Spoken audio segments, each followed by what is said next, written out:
Hello students, કેમ છો બધા? મજામાં? તો સ્ટુડન્ટ્સ, હું નિમેશ શર્મા તમને સ્વાગત કરું છું ક્લાસ 11 કેમિસ્ટ્રી ક્લાસમાં. ગુજરાતી મીડિયમના વિદ્યાર્થીઓને સ્વાગત કરું છું. તો બાળકો, હું અહીં પ્રસ્તુત છું એકમ 3 ના અભ્યાસ માટે. એકમ 3 જે તત્વોનું વર્ગીકરણ અને ગુણધર્મોમાં આવર્તિતા વિશેની જાણકારી આપે છે. તો બાળકો, આ ચેપ્ટરનું નામ છે એકમ 3માં 11 સાયન્સમાં ચેપ્ટરનું નામ છે તત્વોનું વર્ગીકરણ અને ગુણધર્મોમાં આવર્તિતા. તો બાળકો, આ ચેપ્ટરમાં આપણે અગાઉના વિડિયો લેક્ચરમાં ટોપિક નંબર 3.7.1માં એ પાર્ટ આપણે પૂરો કરી નાખ્યો હતો બાળકો. ભાગ એ આપણે પૂરો કર્યો હતો. ભાગ એ કયું હતું? તો ભાગ એ હતું પરમાણ્વીય ત્રિજ્યા વિશે. હવે બાળકો, આપણે કન્ટિન્યુ કરવાના છે આયનીય ત્રિજ્યા વિશે.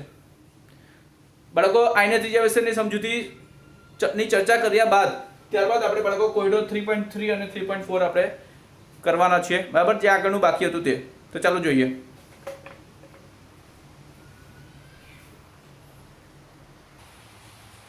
તો બાળકો, આ છે તમારી સમક્ષ ક્લાસ 11 કેમિસ્ટ્રી ગુજરાતી મીડિયમના વિદ્યાર્થીઓ માટે એકમ 3 તત્વોનું વર્ગીકરણ અને ગુણધર્મોમાં આવર્તિતા. તો બાળકો, આજે આપણે ટોપિક 3.7.1માં બી ભાગ જોવાના છે, જે છે આયનીય ત્રિજ્યા. તો બાળકો, તમને તો આપણને ખબર જ છે કે સમાન રીતે આપણે જોવા જઈએ તો પરમાણુ જે છે જ્યારે ઇલેક્ટ્રોન ગુમાવે ત્યારે કેમાં રૂપાંતર પામે? તો ઘન આયનમાં રૂપાંતર પામે. તે વસ્તુ આપણે જાણતા જ છીએ બાળકો. ત્યારબાદ બાળકો, આપણે આ પણ ખબર છે કે સમાન રીતે પરમાણુ જો ઇલેક્ટ્રોન મેળવે તો કેમાં ફેરવાય?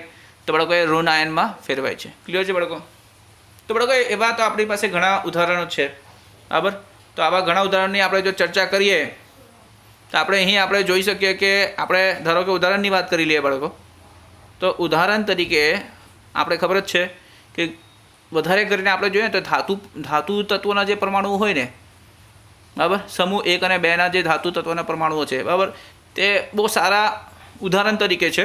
તો એક ઉદાહરણ આપણે લઈ લઈએ બાળકો. અહીં ધારો કે સોડિયમ છે. તો બાળકો, સોડિયમમાં પરમાણ્વીય ક્રમાંક જે છે તે 11 હોય, એટલે કે એમાં ઇલેક્ટ્રોન રચનાની વાત કરીએ કક્ષા પ્રમાણે તો કે કોષ પ્રમાણે, તો બાળકો 11 ઇલેક્ટ્રોન આ રીતે ના હોય. કંઈ પહેલા કોષમાં 2 ઇલેક્ટ્રોન, બીજા કોષમાં 8 ઇલેક્ટ્રોન, ત્રીજા કોષમાં 1 ઇલેક્ટ્રોન. તો બાળકો, આ રીતે તમે તો નાના ધોરણે પણ ભણી જ ગયા છો, બરાબર? તો આ ઇલેક્ટ્રોન રચના છે સોડિયમનું. તો બાળકો, આ સોડિયમ આ 1 ઇલેક્ટ્રોન બાહ્ય કક્ષાનો 1 ઇલેક્ટ્રોન જો ગુમાવે તો તમને ખબર જ છે કે એ સોડિયમ ઘન આયનમાં ફેરવાય છે. ક્લિયર છે બાળકો? અને 1 ઇલેક્ટ્રોન આ રીતે છૂટો પડી જાય છે. 1 ઇલેક્ટ્રોન અહીં છૂટો પડે છે.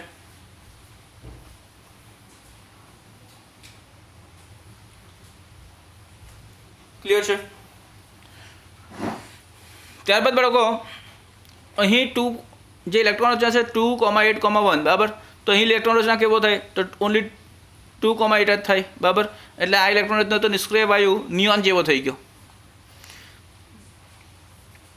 તો ઘન આયન જ્યારે બને તો આ રીતે થાય છે, સ્થાયીતા મેળવે છે, સ્થાયી ઇલેક્ટ્રોન રચના મેળવે. એ જ રીતે બાળકો, પરમાણુ જો ઇલેક્ટ્રોન મેળવશે, બરાબર, સમાન રીતે આપણે જાણીએ છીએ કે પરમાણુ જો ઇલેક્ટ્રોન મેળવે તો ઋણ આયનમાં ફેરવાય. તો બાળકો, આપણે એનું પણ ઉદાહરણ લઈ લઈએ. તો ખાસ કરીને આપણે જોઈએ તો બહુ સહેલી રીતે હેલોજનના જે તત્વો હોય, બરાબર, એટલે ક્લોરિનની વાત કરીએ બાળકો, ઉદાહરણ તરીકે આપણે લેતા છીએ. તો બાળકો, ક્લોરિન જે છે, બરાબર, તેનો પરમાણ્વીય ક્રમાંક 17 છે અને ઇલેક્ટ્રોન રચના કઈ કક્ષા પ્રમાણે 287 છે કે કોષ પ્રમાણે. તો પહેલા કોષમાં 2 ઇલેક્ટ્રોન, બીજા કોષમાં 8 ઇલેક્ટ્રોન, ત્રીજા કોષમાં 7 ઇલેક્ટ્રોન. તો બાળકો, આ ક્લોરિનનો જે પરમાણુ છે તે 1 ઇલેક્ટ્રોન મેળવી લેશે તો ક્લોરાઇડ ઋણ આયનમાં ફેરવાઈ જશે. તો બાળકો, અહીં આની ઇલેક્ટ્રોન રચના શું થશે? તો આમાં એક સરવાળો થશે ઇલેક્ટ્રોનનો, એટલે 288 થઈ જશે, બરાબર છે? તો આની ઇલેક્ટ્રોન રચના 288. હવે બાળકો, જે કેન્દ્રના અંદર પ્રોટોન છે, પ્રોટોનની સંખ્યા અહીંયા સમાન જ છે બાળકો. પ્રોટોનની સંખ્યામાં કોઈ ફેરફાર અહીંયા આવતો નથી, પરંતુ બાળકો ઇલેક્ટ્રોનની સંખ્યામાં ફેરફાર આવે છે, બરાબર છે? તો આ વસ્તુ તમને બાળકો તમે જાણશો ને તો બાળકો, તમે અહીં જો ચર્ચા કરો તો ખાસ કરીને તમને આ વસ્તુ આયનીય સ્ફટિકોમાં ઘન આયન અને ઋણ આયન વચ્ચેના અંતરના માપન દ્વારા આયનીય ત્રિજ્યા માપી શકાય છે. તો બાળકો, આ વસ્તુ આપણે જાણી શકીએ, બરાબર? આયનીય સ્ફટિકની જો આપણે વાત કરીએ બાળકો, ધારો કે આપણે NaClની જો વાત કરીએ તો આયનીય સ્ફટિકની વાત કરીએ, બરાબર? આ રીતે ત્રિપરમાણીય આયનીય સ્ફટિક વિશે તમે બાળકો કલ્પના કરી શકો. ક્યારે તે સોડિયમ પરમાણુ છે અને આની ફરતે Cl માઇનસ છે, Cl માઇનસ છે, Cl માઇનસ છે. હવે અહીં Cl માઇનસ છે, અહીં Cl માઇનસ છે, અહીં Cl માઇનસ છે. ક્લિયર છે બાળકો? તો આ રીતે સોડિયમ ક્લોરાઇડનો જે સ્ફટિક છે, બરાબર. ત્યારબાદ આ રીતે અહીં સોડિયમના પરમાણુ આવશે. ક્લિયર છે બાળકો? આમ તો એક સોડિયમને ફરતે 6 ક્લોરીન અને એક ક્લોરીનને ફરતે 6 સોડિયમ આવશે બાળકો. અહીં બધા સોડિયમ આવી જશે. ક્લિયર છે? તો બાળકો આ રીતે તમે જોશો ને તો NaCl ના સ્ફટિકમાં એક Na પ્લસની ફરતે 6 Cl માઇનસ અને એક Cl માઇનસની ફરતે 6 Na પ્લસ આયન.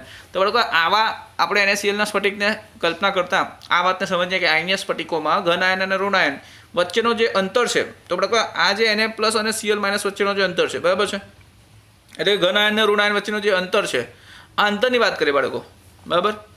તો આ અંતરનું માપન દ્વારા આપણને શું મળે? તો બાળકો અંતરનું માપન કરીએ તો આપણને શું મળશે બાળકો? તો આયનીય ત્રિજ્યા મળશે. એટલે કે આ Na પ્લસ અને Cl માઇનસ આયનની જે ત્રિજ્યા છે, બરાબર, આયનીય ત્રિજ્યા જેને કહીએ આપણે, તે આ ઘન આયન અને ઋણ આયન વચ્ચેની જે અંતર છે તે અંતરના માપનથી મળી જાય. તો એ આયનીય ત્રિજ્યા માપવી શક્ય થાય છે. ત્યારબાદ બાળકો તમે જાણશો કે તત્વોના સામાન્ય રીતે આયનીય ત્રિજ્યાની વલણ જે છે તે તત્વના પ્રમાણિત ત્રિજ્યાના વલણની જેવી સમાન હોય દર્શાવે છે. ક્લિયર છે બાળકો? એટલે જે રીતે પ્રમાણિત ત્રિજ્યામાં આપણે વલણ વિશે જોતા હતા, ગ્રાફિકલી આપણે જોઈએ કે આલેખ રીતે આપણે જે વલણ જોતા હતા. ક્લિયર બાળકો? તો પ્રમાણિત ત્રિજ્યામાં જે વલણ આપણે જોતા હતા, થોડુંક તમને એનો આલેખ યાદ અપાવું છું. તો બાળકો આ રીતે એનું આપણે વલણ જોતા હતા. હવે પ્રમાણિત ત્રિજ્યાનો વલણ છે બાળકો, આ પ્રમાણિત ત્રિજ્યા અને પ્રમાણિત ક્રમાંક. તો બાળકો આ વલણ તમે જોઈ ચૂક્યા છો. પ્રમાણિત ત્રિજ્યાની વાત કરીએ ત્યારબાદ બાળકો અહીંયા પણ તમે વલણ જોઈ ચૂક્યા છો. આલેખની આપણે વાત કરીએ તો બાળકો અહીંયા પ્રમાણિત ત્રિજ્યા અને અહીંયા પ્રમાણીય ક્રમાંક છે. ક્લિયર છે બાળકો?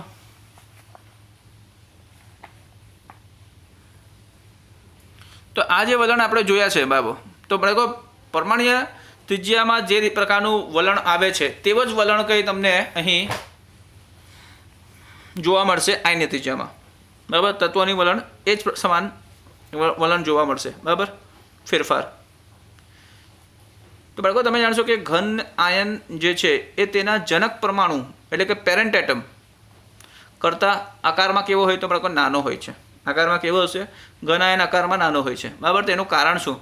તો બાળકો એની કારણ એ જ છે કે પેરેન્ટ એટમની વાત કરીએ કે જનક પરમાણુની વાત કરીએ તો તેની સરખામણીમાં, બરાબર, ઘન આયનના પાસે ઇલેક્ટ્રોન ઓછા હોય છે. પરંતુ બાળકો ઇલેક્ટ્રોન ઓછો હોય તો શું થયો? કેન્દ્રમાં ઘન વીજભાર જે હોય તે તો સમાન જ હશે બંનેમાં, ઘન આયનમાં પણ અને જનક પરમાણુમાં પણ. તો બાળકો ઘન આયન અને જનક પરમાણુ બંનેમાં કેન્દ્રના વીજભાર ઘન વીજભારિત કણ પ્રોટોન જે છે તે સમાન જ હોય. પરંતુ બાળકો આની અંદર ઇલેક્ટ્રોન ઓછા થઈ જાય. તો સમાન ઘન વીજભાર ધરાવતા કેન્દ્ર અહીં ઓછા ઇલેક્ટ્રોનને વધારે પ્રબળતાથી આકર્ષણ પામશે, વધારે પ્રબળતાથી આકર્ષિત કરી શકે, વધારે શક્તિથી આકર્ષિત કરી શકે છે બાળકો. તે માટે શું થશે કે જે કક્ષા છે, ઇલેક્ટ્રોનની જે કક્ષા છે તે કક્ષામાં સંકોચન થશે. એટલે બધા ઇલેક્ટ્રોન જે છે તે વધારે માત્રામાં કેન્દ્ર તરફ આકર્ષણ પામશે અને આખું જે કક્ષા છે કે જે કોષ છે, બરાબર, તે કોષ સંકોચન પામશે. ઇલેક્ટ્રોનની જે કોષ છે, ઇલેક્ટ્રોનની જે કક્ષા છે જેમાં ઇલેક્ટ્રોન ફરતા હોય, બરાબર, તે કોષ શું છે? તો કેન્દ્ર તરફ એ સંકોચન પામશે. તો બાળકો તેના કારણે શું થાય કે અહીંયા જે ઘન આયન છે, બરાબર, તે ઘન આયન આકારમાં તેના જનક પરમાણુ કરતાં ઓછા થઈ જાય. તો બાળકો ઉદાહરણ તરીકે આપણે જોઈએ તો ઉદાહરણ તરીકે આપણે તત્વ લઈએ સોડિયમ, બરાબર. સોડિયમ ઘન આયન તરીકે લીધો અને તટસ્થ પરમાણુ સોડિયમના પરમાણુ આપણે તટસ્થ લીધો. તો બાળકો આપણે સૌથી પહેલાં જોઈ લઈએ કે ઘન આયન સોડિયમની અંદર કેટલા પ્રોટોન? તો 11 પ્રોટોન. તટસ્થ સોડિયમની અંદર પણ કેટલા પ્રોટોન બાળકો? 11 જ પ્રોટોન છે. ક્લિયર? ત્યારબાદ બાળકો અહીંયા ન્યુટ્રોન કેટલા છે? તો ન્યુટ્રોન પણ સમાન જ છે. તો બાળકો આ પ્રોટોન અને ન્યુટ્રોન તો સમાન જ છે. અહીં તમે જોશો તો ફરક શું છે બાળકો? તો અહીંયા આમાં ફરક છે. તો બાળકો અહીંયા 10 ઇલેક્ટ્રોન છે અને અહીંયા શું છે બાળકો? તો 11 ઇલેક્ટ્રોન છે. તો બાળકો અહીંયા ફક્ત ઇલેક્ટ્રોનની સંખ્યા ઓછી જ પડે, એટલે કે આખો કક્ષા પણ ઓછો પડી જતો. બાળકો અહીંયા જો અહીંયા 2,8 અને અહીંયા શું છે બાળકો? તો 2,8,1 એટલે 2 ઇલેક્ટ્રોન. આમાં 2 ઇલેક્ટ્રોન પહેલી કક્ષામાં, આમાં પણ 2 ઇલેક્ટ્રોન પહેલી કક્ષામાં, આમાં 8 ઇલેક્ટ્રોન બીજી કક્ષામાં, આમાં પણ 8 ઇલેક્ટ્રોન બીજી કક્ષામાં.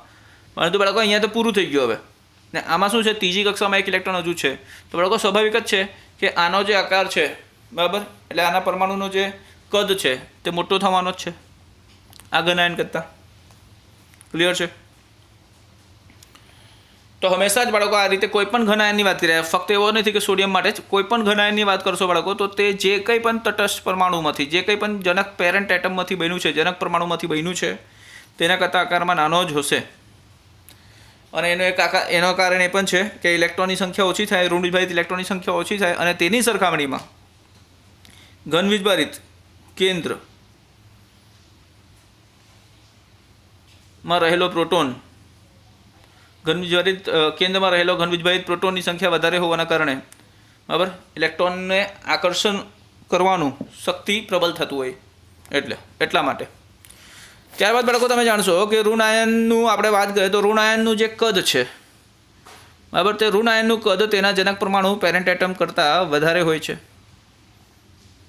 એનું કારણ શું છે? તો બાળકો એનું કારણ પણ આ રીતે આપણે કલ્પના કરી શકીએ કે કારણ કે અહીં તમે પણ કારણ અહીંયા થોડુંક અલગ પડે બાળકો, બેઠું એવું કારણ નથી, અહીંયા કારણ અહીંયા દર્શાવેલું છે.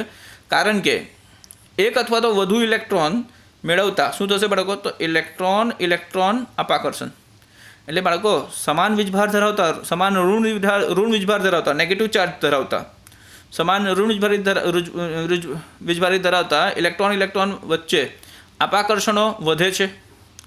અને બાળકો ઇલેક્ટ્રોન વચ્ચે અપાકર્ષણ, રિપલ્શન વધશે તો શું થશે કે જેડ ઇફેક્ટિવ એટલે કે અસરકારક કેન્દ્રીય વીજભાર ઘટે છે. અસરકારક કેન્દ્રીય વીજભાર એટલે શું બાળકો? તો ઇલેક્ટ્રોનને આકર્ષણ કરવાનું પ્રોટોન, ઘન વીજભારિત પ્રોટોનની શક્તિ કે કેન્દ્રની શક્તિ, ઇલેક્ટ્રોનને પોતાની તરફ આકર્ષણ કરવાનું કેન્દ્રનો ઘન વીજભારિત શક્તિ, બરાબર, તે ઘટી જશે. તો બાળકો આ વસ્તુ તમે સમજી શકો છો. દાખલા તરીકે જોવા જાય તો ફ્લોરાઇડ આયનની ત્રિજ્યા કેટલી છે? 136 પિકોમીટર છે. ક્લિયર છે બાળકો? ફ્લોરાઇડ આયનની ત્રિજ્યાની વાત કરીએ તો એ 136 પિકોમીટર છે. ઓકે બાળકો, તો તમે હવે જાણશો કે અહીંયા બે આકૃતિ જોઈ શકો છો, બરાબર. આકૃતિ છે, આ પહેલી આકૃતિ છે બાળકો ફ્લોરિન પરમાણુનું, બરાબર. તો ફ્લોરિન પરમાણુ જે છે તેની અંદર 9 પ્રોટોન, 10 ન્યુટ્રોન અને 9 ઇલેક્ટ્રોન છે. ક્લિયર બાળકો? આ રીતે ગોઠવાયેલા. પહેલી કક્ષામાં 2 ઇલેક્ટ્રોન અને બીજી કક્ષામાં 7 ઇલેક્ટ્રોન ફ્લોરિન પરમાણુમાં, બરાબર. હવે બાળકો આપણે વાત કરીએ ફ્લોરાઇડ આયનમાં. તો બાળકો ફ્લોરાઇડ આયનમાં શું છે? તો પહેલી કક્ષા 9 પ્રોટોન કેન્દ્રમાં, 10 ન્યુટ્રોન કેન્દ્રમાં અને 8 ઇલેક્ટ્રોન છે બાળકો, કેમ કે એક એક્સ્ટ્રા ઇલેક્ટ્રોન છે, એક વધારાનો ઇલેક્ટ્રોન છે. તો બાળકો પહેલી કક્ષામાં 2 ઇલેક્ટ્રોન અને બીજી કક્ષામાં બાળકો 8 ઇલેક્ટ્રોન, બરાબર. તો બીજી કક્ષામાં 8 ઇલેક્ટ્રોન, 1 2 3 4 5 6 7 ને 8. તો બાળકો 8 ઇલેક્ટ્રોન આ રીતે છે. બાળકો ત્રીજી કક્ષામાં નથી ભરાઈ, ત્રીજી કક્ષામાં એક પણ ઇલેક્ટ્રોન નથી. પરંતુ બાળકો મેં અહીંયા ત્રીજી કક્ષા શા માટે ડ્રો કર્યું છે તો તમને બતાવી દઉં કે અહીં શું થાય છે. તો ઇલેક્ટ્રોન અપાકર્ષણ થશે બાળકો. આ ઇલેક્ટ્રોન અપાકર્ષણ થશે કેમ કે બીજા કક્ષામાં શું થાય? તો બીજા કક્ષામાં ઘણા બધા ઇલેક્ટ્રોનની ક્રાઉડિંગ થાય બાળકો, ઘણા બધા ઇલેક્ટ્રોન ભેગા બને તો નજીક ઇલેક્ટ્રોન આવશે તો શું થશે? એકબીજાથી દૂર ભાગશે. બાળકો એકબીજાથી દૂર ભાગશે તો શું થશે? આખો જે કક્ષા છે તે કક્ષા જ આકારમાં મોટો થશે, કક્ષાનો જે ત્રિજ્યા છે બાળકો તે મોટો થશે. ક્લિયર છે? એટલે કહેવાનો મતલબ એવું છે કે જે ફ્લોરાઇડ છે, બરાબર, તે ફ્લોરાઇડ આયન જે છે, તમને જણાવું તો ફ્લોરાઇડ આયન જે છે તેનો આકાર, ફ્લોરાઇડ આયનનો આકાર ફ્લોરિન કરતાં વધારે હશે, મોટો. કેમ? તો એમાં બાહ્ય કક્ષા જે છે, બરાબર, બીજો કક્ષા જે છે, સેકન્ડ કોષ, બરાબર, બીજો કોષ જે છે, બરાબર, તે વધુ ઇલેક્ટ્રોન અપાકર્ષણના કારણે એકબીજાથી દૂર થશે, એટલે કક્ષા જ મોટી થઈ જશે, કક્ષાની ત્રિજ્યા મોટી થઈ જશે બાળકો. ક્લિયર છે? તો બાળકો અહીંયા તમને બતાવ્યું છે કે આ વસ્તુ અવલોકન કરવામાં પણ આવ્યું છે. તો જ્યારે તમે જાણશો કે ફ્લોરાઇડ આયનની જે પરમાણુ ત્રિજ્યા છે તે 136 પિકોમીટર છે બાળકો, બરાબર. આની 136 પિકોમીટર છે અને આની કેટલી છે? તો આની 64 છે બાળકો પિકોમીટરમાં. ક્લિયર? એટલે ત્રિજ્યાની વાત થાય છે બાળકો, ત્રિજ્યાની વાત, બરાબર, આરની વાત. તો ફ્લોરાઇડ આયનની 136 પિકોમીટર છે અને ફ્લોરિન પરમાણુની ત્રિજ્યા જે છે તે 64 પિકોમીટર છે. ક્લિયર બાળકો? ત્યારબાદ બાળકો આપણે જોઈએ તો બીજી તરફ સોડિયમની વાત કરીએ બાળકો. સોડિયમ Na માટે પરમાણુ ત્રિજ્યા R Na કેટલું છે? તો સોડિયમ પરમાણુ એટલે પેરેન્ટ એટમ જે છે, જનક પરમાણુ જે છે તેનું અહીંયા વધારે છે, આમાં જનક પરમાણુનું ઓછું છે અને આમાં જનક પરમાણુનું વધારે છે. સોડિયમનું કેટલું છે? 186 પિકોમીટર છે બાળકો, 186 પિકોમીટર. અને એમાંથી બનતા જે ઘન આયન ત્રિજ્યા છે, હવે ઘન આયનની ત્રિજ્યા આપણે વાત કરીએ બાળકો, તો ઘન આયન ત્રિજ્યા RNA પ્લસ તે કેટલી બધી ઘટીને ઓછી થઈ ગઈ છે, જોઈ લો 95 પિકોમીટર થયેલું છે બાળકો. તો 186 થી ઘટીને 95 પિકોમીટર થયો છે. તો અહીં શું છે, તો કેન્દ્ર અસરકારક બળ જે છે તે વધુ પ્રબળ હોતા, જેડ એફેક્ટિવ વધુ પ્રબળ થતા કોષોને સંકોચન કરે છે, બરાબર. કોષોને ઇલેક્ટ્રોનને પોતાની તરફ આકર્ષણ કરે, તો આકર્ષણ કરતા કોષને સંકોચન કરે છે અને તેના કારણે શું થાય, તો ત્રિજ્યા ઘટી જાય, કોષની ત્રિજ્યા ઘટે. અહીંયા કોષની ત્રિજ્યા વધે, કેમ? તો ઇલેક્ટ્રોન અપાકર્ષણ થાય એટલે, બરાબર.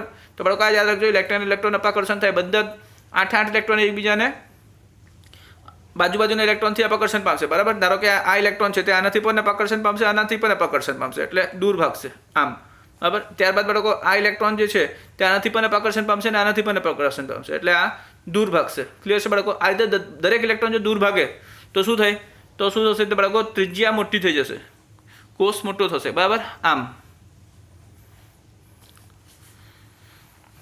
આમાં શું થશે બાળકો, આમાં સંકોચન થશે RNA પ્લસમાં. ક્લિયર છે બાળકો?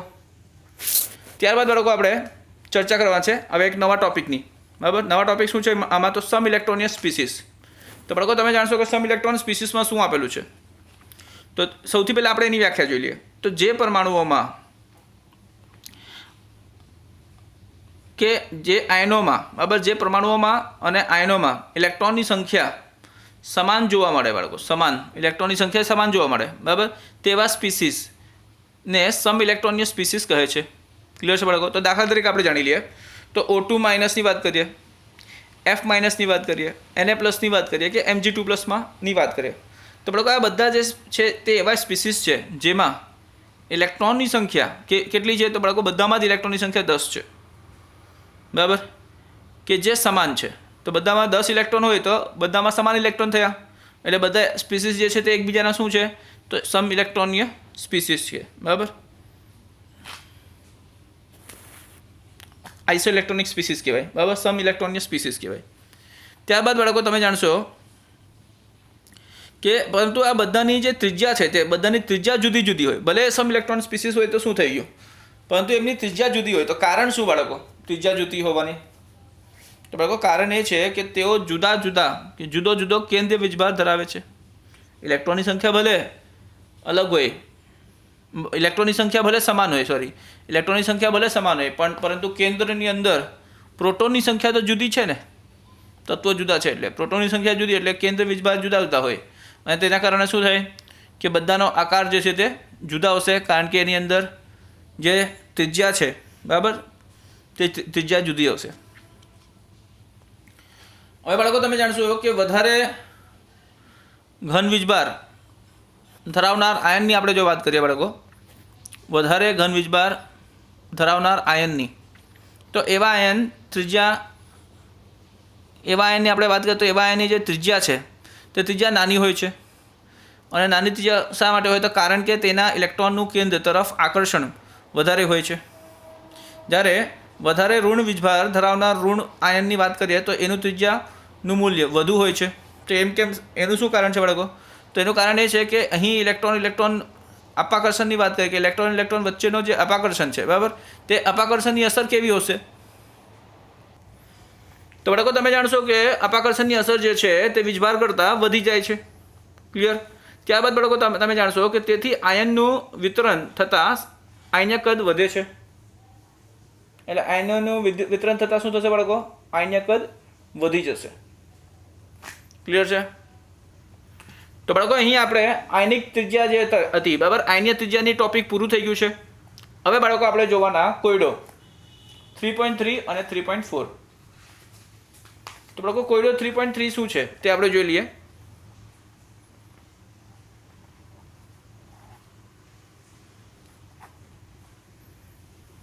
તો બાળકો કોયડો 3.3 નો પ્રશ્ન તમને બતાવી દઉં અને પછી ઉકેલ ગણીને બતાવી દઉં. તો બાળકો કોયડો 3.3 નો પ્રશ્ન જે છે તે અહીં આપ્યું છે, તમારી સમક્ષ છે. તો બાળકો આપણે કોયડો 3.3 નો પ્રશ્ન જોઈ લઈએ. બરાબર. તો તમે જાણશો કે પરમાણ્વીય ક્રમાંક Z બરાબર 117 અને 120 વાળા તત્વોની શોધ હજુ સુધી થઈ શકી નથી. આ તત્વોનું સ્થાન આવર્ત કોષ્ટકમાં કયા સમૂહમાં હોવું જોઈએ અને આ બંને તત્વોની ઇલેક્ટ્રોનની રચના શું હશે તે જણાવો. ક્લિયર? તો ચાલો આપણે જોઈએ આનો ઉકેલ કઈ રીતે થાય. તો બાળકો તમે જાણશો કે એક વસ્તુ તો સ્પષ્ટ છે કે પરમાણ્વીય ક્રમાંક જે છે બરાબર Z બરાબર આપણે જાણીએ ઉકેલ કે આપણે ખબર છે કે પરમાણ્વીય ક્રમાંક Z બરાબર 117 વાળું તત્વનું સ્થાન ક્યાં હશે?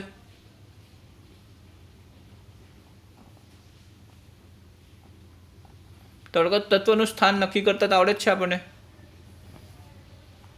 તો તત્વનું સ્થાન આવર્ત કોષ્ટકમાં ક્યાં હોય? આવર્ત કોષ્ટકમાં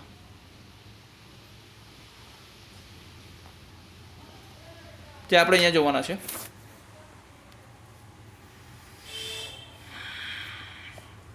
તો બાળકો ઉકેલમાં આપણે જાણીએ કે પરમાણ્વીય ક્રમાંક Z બરાબર 117 વાળું તત્વનું સ્થાન આવર્ત કોષ્ટકમાં શું હશે?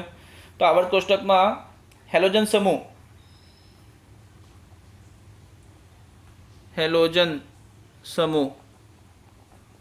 એટલે કે 17માં સમૂહ થાય બરાબર. સમૂહ 17મો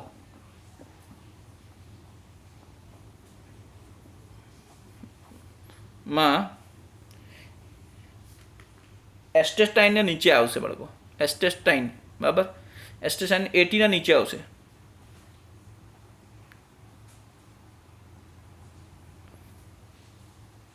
ક્લિયર? તથા તેની ઇલેક્ટ્રોનીય રચનાની વાત કરીએ બાળકો તો ઇલેક્ટ્રોન રચના કેવી હશે? તો ઇલેક્ટ્રોન રચના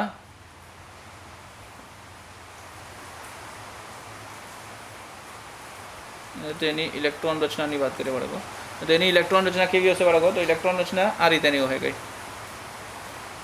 Rn એટલે રેડોન જેટલા પ્રમાણે ઇલેક્ટ્રોન રચના સમાન અને ત્યારબાદ બાળકો 5f માં 14 ઇલેક્ટ્રોન, 6d માં 10 ઇલેક્ટ્રોન બાળકો, 6d માં 10 ઇલેક્ટ્રોન, ત્યારબાદ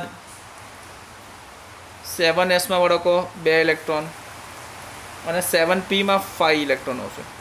હેલોજન છે એટલે 7p માં 5 આવશે. એટલે બાળકો આ દર્શાવે કે 7મા આવર્તનો છે બરાબર. 7મા આવર્તમાં તો 7મા આવર્ત અને 17મા સમૂહ બરાબર. આવર્ત 7મો છે, આવર્ત બરાબર 7 બરાબર અને સમૂહ 17મો. તો બાળકો સમૂહ 17મો અને આવર્ત 7 એટલે તમને ખ્યાલ આવી જાય કે આવર્ત કોષ્ટકમાં ક્યાં છે. ત્યારબાદ બાળકો હવે આપણે વાત કરીએ પરમાણ્વીય ક્રમાંક Z બરાબર 120 ની. 120 તો બાળકો આ 120 વાળા જે તત્વ છે બરાબર 120 વાળા તત્વની વાત કરીએ. આનું સ્થાનની વાત કરીએ તે ક્યાં આવશે બાળકો? તો સમૂહ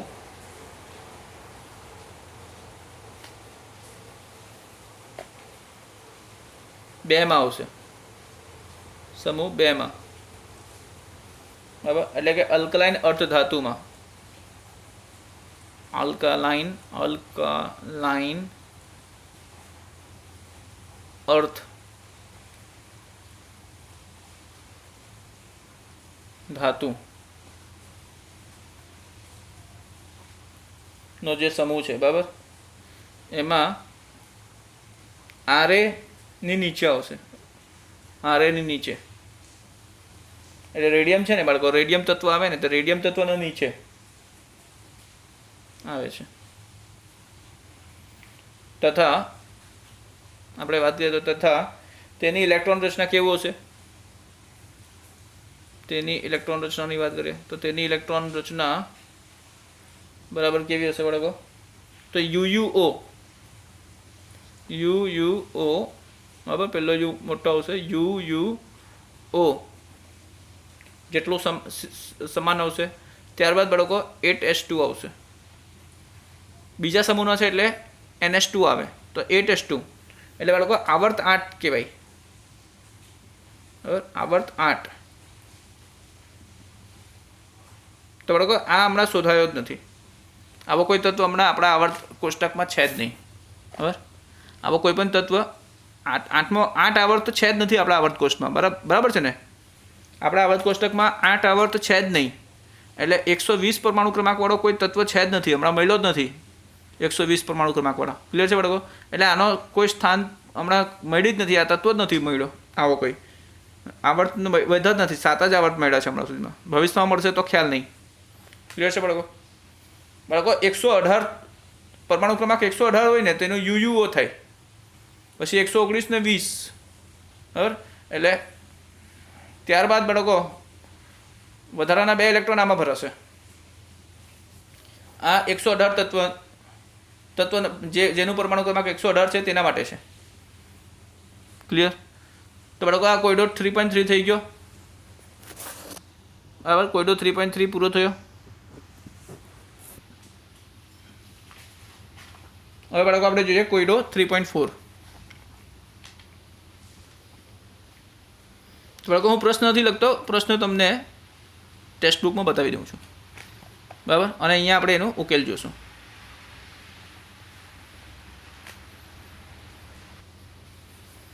તો બાળકો અહીંયા તમારી સમક્ષ પ્રશ્ન છે કોયડો 3.4નો. પ્રશ્ન વાંચીએ આપણે. પરમાણ્ય ક્રમાંક અને આવર્ત કોષ્ટકમાં સ્થાનને ધ્યાનમાં રાખીને નીચે દર્શાવેલા તત્વોને તેમના ધાત્વીય ગુણધર્મોમાં ચડતા ક્રમમાં ગોઠવો. તો કયા કયા ધાતુ છે? સિલિકોન છે, બેરિલિયમ છે, મેગ્નેશિયમ છે, સોડિયમ છે, ફોસ્ફરસ છે. ક્લિયર છે બાળકો? તો આ બધા તત્વો જે છે તેમના ધાત્વીય ગુણધર્મ, આમાંથી ધાત્વીય ગુણધર્મ કોના વધારે? બરાબર, તો એ ધાત્વીય ગુણધર્મ જેના સૌથી વધારે હોય તે સૌથી છેલ્લે આવશે, અને સૌથી ઓછો ધાત્વીય ગુણધર્મ જેનો હશે તે સૌથી પહેલાં આવશે. તો બાળકો આપણે એનું ગોઠવણી કરવાનું છે. બરાબર છે? પરમાણ્ય ક્રમાંક અને આવર્ત કોષ્ટકને ધ્યાનના સ્થાનને ધ્યાનમાં લઈને. બરાબર, તો આનું આ જે છે તે કારણ બનવા જોઈએ આના વધારે કે ઓછા ધાત્વીય ગુણધર્મ માટે. ક્લિયર છે બાળકો? તો ચાલો જોઈએ આનો ઉકેલ કઈ રીતે થશે.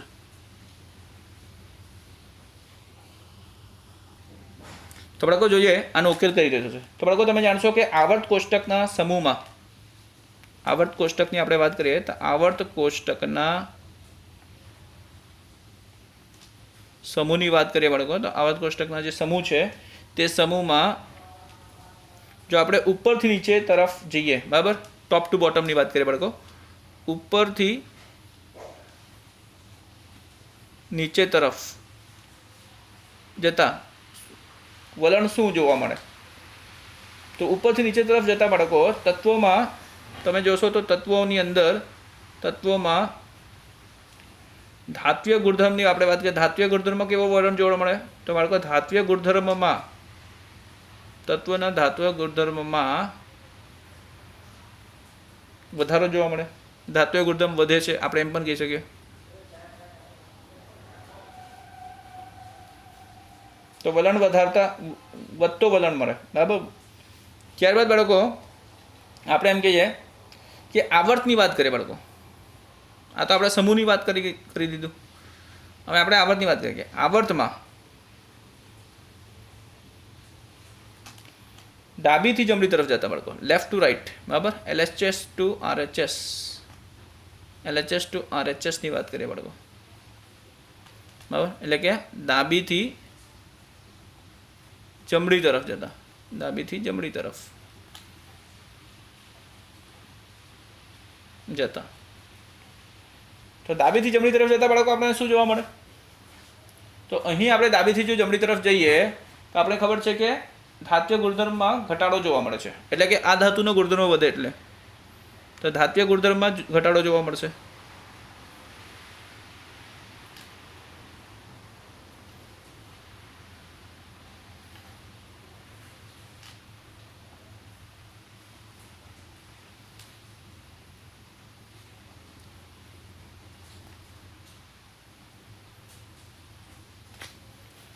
તો બાળકો આ મુજબ આપણે કહી શકીએ કે આપેલા તત્વોને તેના ધાત્વીય ગુણધર્મના ચડતા ક્રમમાં નીચે મુજબ ગોઠવી શકાય છે.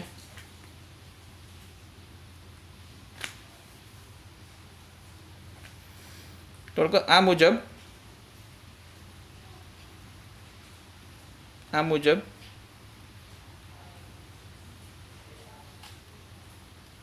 આપેલા તત્વોને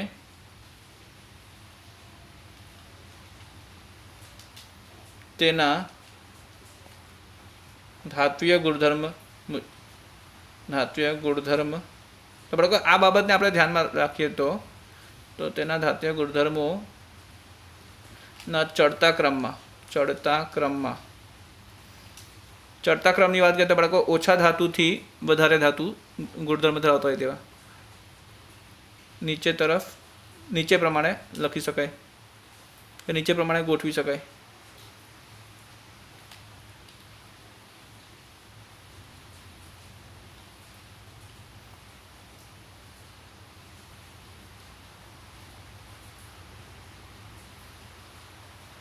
તો નીચે પ્રમાણે કઈ રીતે ગોઠવી શકાય બાળકો?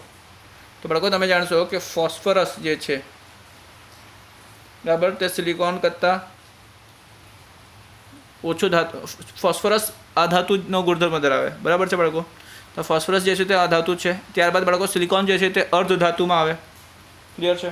અને સિલિકોન કરતાં વધારે ધાત્વીય ગુણધર્મ જે છે તે બેરિલિયમમાં જોવા મળે. અને ત્યારબાદ બાળકો બેરિલિયમ કરતાં વધારે ધાત્વીય ગુણધર્મ મેગ્નેશિયમમાં જોવા મળે, ક્લિયર છે બાળકો. અને મેગ્નેશિયમની પણ ડાબી બાજુ છે સોડિયમ, તો સોડિયમ એના કરતાં વધારે ધાત્વીય ગુણધર્મ ધરાવે, ક્લિયર છે બાળકો. તો જે તત્વ જેટલા ડાબી બાજુ આવર્ત કોષ્ટકમાં સમાવેશ કરે કે ડાબી બાજુ સ્થાન રાખે છે, બરાબર, ડાબી બાજુ હોય અને નીચેની તરફ હોય, બરાબર, તો એવા તત્વો વધારે ધાત્વીય ગુણધર્મ ધરાવે. તો બાળકો લગભગ આપણે જોઈએ તો આ સોડિયમ થયા, મેગ્નેશિયમ થયા, બેરિલિયમ થયા, સિલિકોન થયા, ફોસ્ફરસ થયા, આ બધા જ બીજા આવર્તમાં જ છે. એટલે ઉપર નીચેની તો કંઈ વાત આવતું જ નથી, બરાબર.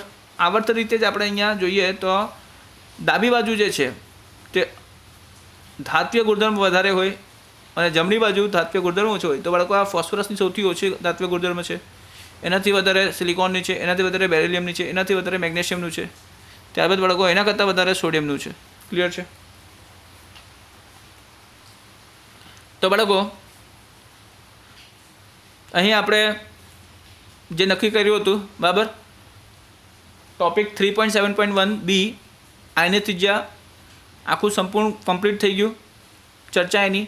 ત્યારબાદ બાળકો આપણે કોયડો 3.3 આપણે ઉકેલી નાખ્યું છે અને કોયડો 3.4 પણ આપણે ઉકેલી નાખ્યું છે, ક્લિયર બાળકો. તો આવા કોયડાઓના જેવા કોઈ બીજા દાખલા તમને મળે તો તમે સ્વાધ્યાયમાંથી પૂરા કરતા રહેજો બાળકો. સ્વાધ્યાયમાં તમને સ્વાધ્યાયના જે પ્રશ્નો છે બાળકો તે તમને હોમવર્કમાં છે, બરાબર. સ્વાધ્યાયના પ્રશ્નો તમારે જાતે જ કરવાના છે બાળકો. અને સ્વાધ્યાયના પ્રશ્નો કરતાં જો તમને કોઈ પણ ક્વેરી હોય તો તમે પૂછી શકો છો, ક્લિયર. કોઈ પણ ક્વેરી હોય તો કમેન્ટ કરીને પૂછી શકો સ્વાધ્યાયના પ્રશ્નો. અને બાળકો આ ટોપિકમાં પણ કંઈ ક્વેરી હોય તો તમે કમેન્ટ કરીને પૂછી શકો છો, બરાબર. બાકી સ્વાધ્યાય પ્રશ્નો તમારે જાતે જ કરવાના છે, બરાબર છે. ચાલો, થેન્ક યુ.